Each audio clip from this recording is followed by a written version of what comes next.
Casemiro's last-minute header rescued a point for Manchester United as they kept pace with Champions League rivals Chelsea with a 1-1 draw at Stamford Bridge.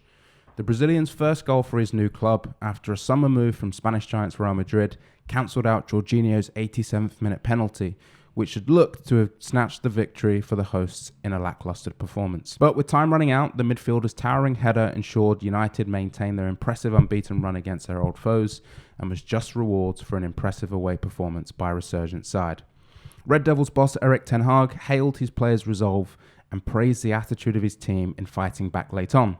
"I have to make a big compliment to my team," he said. "They fought back after the fourth game in 10 days. You saw the spirit in how they dealt with setbacks. That was really good. And when you can deliver this as a team, as individuals, that's a big compliment." So match day 13 reaction to the Premier League. A really exciting weekend in the Premier League. I kind of apologise for leading in on Chelsea Man United, but it was the Big Six clash. United looked good. Chelsea didn't look that good.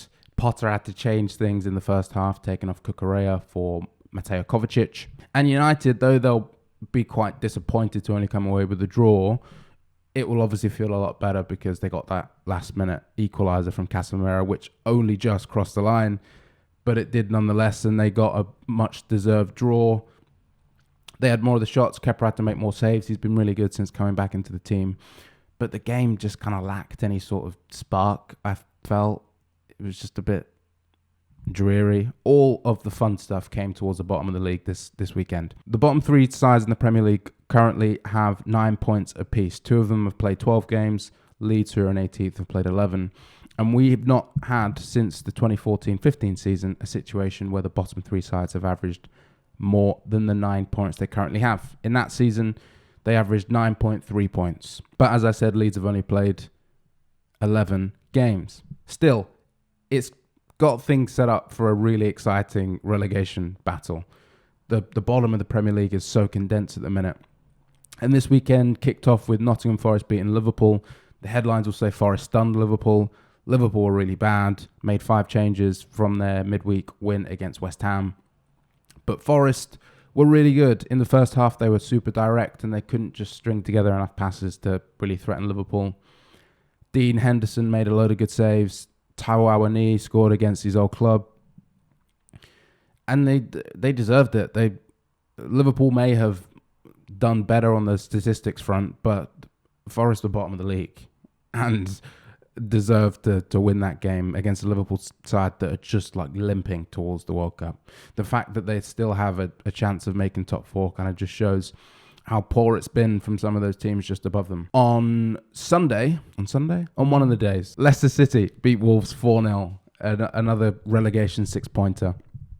Kind of out of nowhere. I say out of nowhere, that's unfair to Leicester, who have now scored more goals this season than Newcastle, Chelsea and Man United, who are 4th, 5th and 6th respectively. But Leicester they got the goals, they got the win, a much needed win. It was also another big win for Aston Villa. I did this video given reasons why it didn't work for Steven Gerrard at Aston Villa. It may just have been as simple as the players just didn't like him anymore. They were 3-0 up inside 15 minutes against Brentford.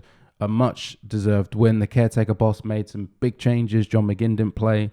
They went to a 4-2-3-1 with the double pivots, and they just got the better of Brentford. On Brentford, very quickly, listen to some of these results, because they might be the most exciting team to watch in the Premier League this season. 4-0, they beat Man United. They beat Leeds 5-2. They lost 3-0 to Arsenal. They lost 5-1 to Newcastle.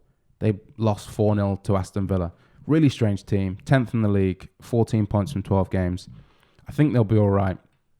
Lots of goals in their games. Leeds lost 3-2 to Fulham. Fulham, who have been great. Fulham, who much maligned for being a yo-yo club with Watford. Do not want to get relegated this season. Currently 7th in the league. 18 points from 12 games. Back-to-back wins. Unbeaten in 3 games. Mitro scored again, and Marcos Silva has done a really good job. It feels like a comeback season for both of them.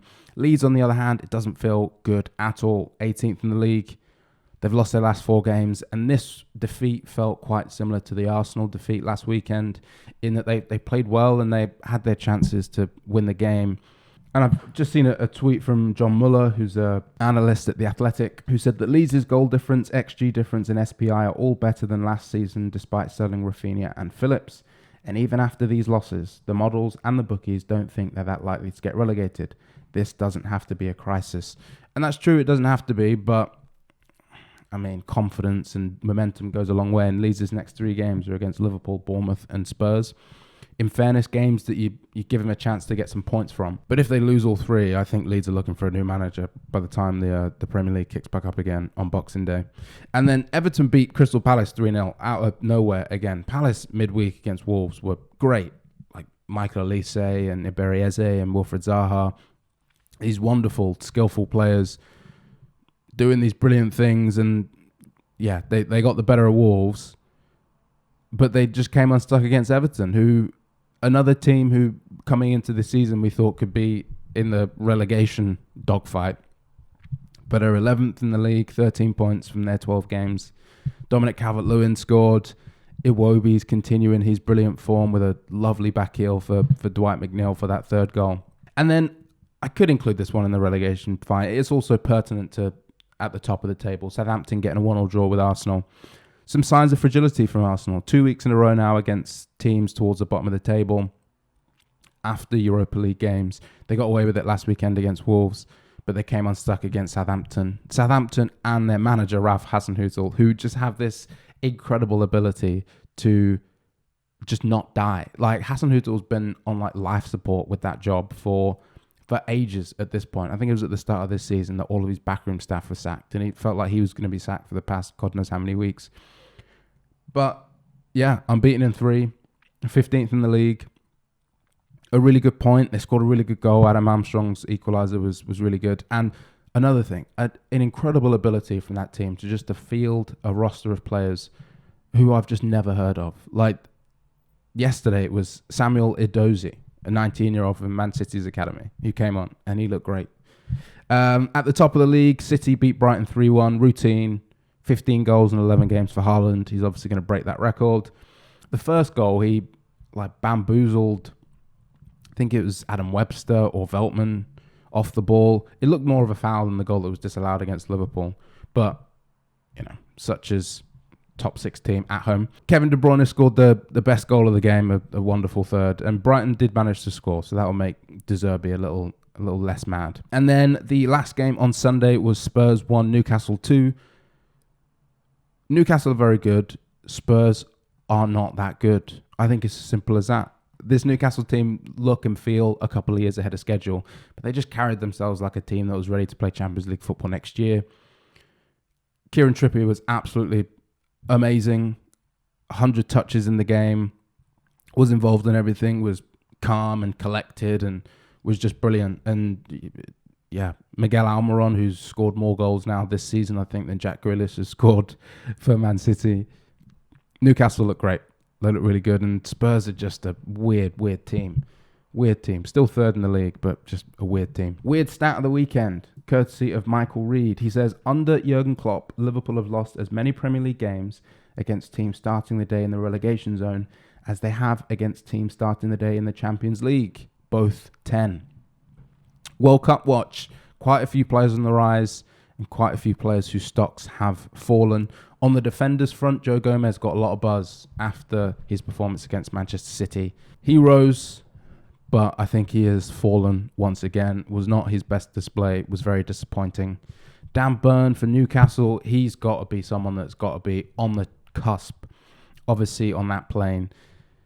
The thing against him is he hasn't been involved in any of Southgate's squads beforehand, and we know how conservative Southgate is. When players get a call up for the first time, they often just sit on the bench for the whole international break. But he can play left back and can play left-sided centre-back. He has to be considered. That is a weakness in England's squad. Tyrone Mings, if he hadn't been involved in England's squad for God knows how long, he probably wouldn't be anywhere near it. But considering that Southgate is very loyal, he's still in the hunt. And if he puts in another few good performances, keeps a few more clean sheets, then he probably will be in that squad. He's a left footer. And he's probably vying for that spot with Dan Burn, actually. Midfielders, James Maddison scored another great goal. He should be in there, I think. I'm not the biggest James Maddison fan, but he's playing really well. And I think he should... He's got to be pretty close, James Maddison. His stock has definitely risen after another good performance. Leicester's top goal scorer this season, actually. And then up front, it's a big old race up front. Callum Wilson scored a fantastic goal. He's got to be getting close. And as long as he stays fit, you would think he is right on the border right now. Ollie Watkins and Danny Ings are another two that perform well this weekend. I think Ollie Watkins is ahead of Danny Ings in the pecking order.